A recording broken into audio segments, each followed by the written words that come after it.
ये सुनने में कितना अजीब लगता है कि अब कोई भी प्रधानमंत्री, मुख्यमंत्री या मंत्री अगर 30 दिन तक किसी मामले में जेल गए तो उन्हें उनके पद से हटाया जाएगा। थोड़ा अजीब सा लगा, लेकिन ऐसा अब जल्द होने वाला है, क्योंकि ऐसा एक आज बिल लोकसभा में पेश हुआ। हालांकि ये बिल पास तो नहीं हुआ। इस बिल को लेकर खूब सारा हंगामा हुआ, क्योंकि ये हंगामा आज दिन भर देश की मीडिया और सियासत में सुर्खियां बटोर रहा था। क्या है पूरा मामला, आइए समझते हैं। दरअसल लोकसभा में आज एक बिल पास करने के लिए अमित शाह जब बोले, और उस बिल में ये था कि अब किसी भी मामले को लेकर किसी भी प्रधानमंत्री, मुख्यमंत्री या किसी स्टेट्स के मिनिस्टर या फिर सेंटर के मिनिस्टर को 30 दिन की जेल हुई तो 31 दिन उसे स्वतः ही उसके पद से बर्खास्त माना जाएगा, यानी कि उसे पद से हटा दिया जाएगा। जब ये बात हुई तो आकर कई विपक्ष के नेताओं ने उस बिल की प्रतिलिपियां फाड़ी, और वो प्रतिलिपियां अमित शाह के आसपास उड़ती हुई दिखाई दी। जब हंगामा और ज़्यादा बढ़ा तो अमित शाह ने अपने गुजरात के कार्यकाल का हवाला देते हुए कहा कि जब मैं वहाँ मंत्री था, मेरे पर आरोप लगे थे, तब मैंने नैतिकता के आधार पर स्वतः ही मेरा पद से इस्तीफा दे दिया था, और जब मामला सामने आया, स्पष्ट हुआ और मेरे पर आरोप हटे, तो मैंने दोबारा से मंत्री पद को ज्वाइन किया।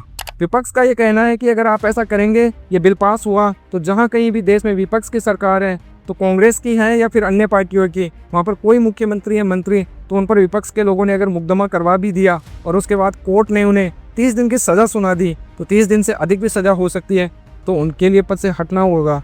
क्योंकि हमारे देश में कई ऐसे उदाहरण हुए हैं, एक बार तो जेल चले जाते हैं और उसके बाद जब उस मामले की पूरी जांच होती है तो FIR भी मिल जाती है और मुकदमा जो है वो झूठा भी पाया जाता है। विपक्ष का आरोप था कि इसमें कहीं न कहीं विपक्ष को दबाने की कोशिश की जा रही है और ये राजनीतिक साजिश हो सकती है। इसी बात को लेकर हंगामा हुआ। अब ये समझते हैं कि ये बिल की ज़रूरत क्यों पड़ी।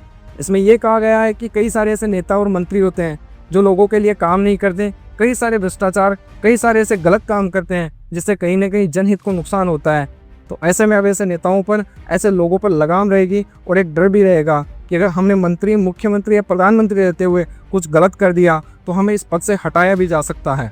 एक उदाहरण समझाने की अगर कोशिश करें तो अरविंद केजरीवाल जो दिल्ली के पहले मुख्यमंत्री थे, वो किसी मामले को लेकर 30 दिन से अधिक जेल में रहे थे, लेकिन जब जेल से वापस आए तब भी वो मुख्यमंत्री ही थे। तो कहीं ना कहीं ये बात ही सामने आती है, और ये उदाहरण भी समझने के लिए अच्छा है कि अगर कोई मुख्यमंत्री, मंत्री या प्रधानमंत्री किसी मामले को लेकर जेल चले जाते हैं और 30 दिन से अधिक अगर वो जेल में रह जाते हैं तो उन्हें उनके पद से हटाया जा सकता है। हालांकि ये जो मामला है वो JPC में भेज दिया गया है। संसदीय संयुक्त समिति जो होती है उसमें नेता प्रतिपक्ष भी होते हैं, विपक्ष के लोग भी होते हैं, उस समिति के पास गया है। उस पर जो चर्चा होगी और उसके बाद क्या कुछ होगा ये देखने वाली बात होगी, और उसके बाद क्या कुछ होगा ये देखने वाली बात तो होगी। लेकिन कहीं ना कहीं ये मुद्दा जो है अब नेताओं, सियासी गलियारों, मीडिया के साथ साथ अब आम जन में चर्चा का विषय बन चुका है। गली चौराहे पर भी इसकी सभी जगह चर्चा हो रही है। लोग कह रहे हैं कि अगर ये विधेयक पास हो गया तो नेताओं की अब लगाम कसी जाएगी, कहीं ना कहीं जनहित के लिए फैसला अच्छा है। अब देखने वाली बात होगी कि फैसला हमारे देश में कब लागू होता है और इस फैसले के बाद देश में कितने प्रकार के विवाद होते हैं। तो दोस्तों, इस बिल को लेकर आपकी क्या राय है, कमेंट बॉक्स में ज़रूर अपनी राय दीजिए। नमस्कार, जय हिंद, जय भारत।